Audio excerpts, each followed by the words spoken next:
आफ्नो गर्दनको पछाडी अथवा मेरुदण्डको माथिल्लो भागमा यदि तपाईलाई मसल चाहिँ एकदमै टाइट भइरहेको छ, टेन्सन जस्तो भइरहेको छ भने त्यसलाई चाहिँ हामीले आफूलाई तनाव भइरहेको छ कि भनेर हामीले अनुमान पनि लगाउन सक्छ। यो परिस्थितिमा हामीले रिल्याक्सेसन थेरापीको मार्फतबाट आफ्नो बडीलाई रिल्याक्स पनि गर्न सक्छन्। अब अहिले छोटकरीमा भन्दाखेरि हामीले तपाईलाई यो रिल्याक्सेसन थेरापीमा हैन विभिन्न किसिमको मसल्सहरूलाई, विभिन्न मसल ग्रुपहरूलाई चाहिँ कन्ट्र्याक्ट र तपाईको टाइट र तपाईको रिल्याक्स गर्ने विधिहरू हामीले सिकाउँछौं।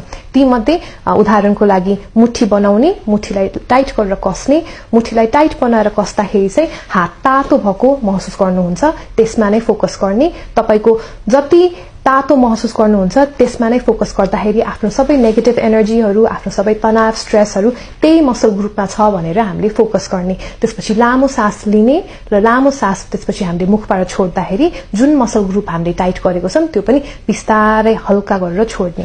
यसरी हामीले प्रोग्रेसिभली एकपछि अर्को मसललाई हामीले कन्ट्र्याक्ट र रिल्याक्स गर्दाखेरि हाम्रो होल बडी नै रिल्याक्स गर्ने पनि एउटा प्रक्रिया हो। यसलाई हामीले रिल्याक्सेसन थेरापी भन्छौं।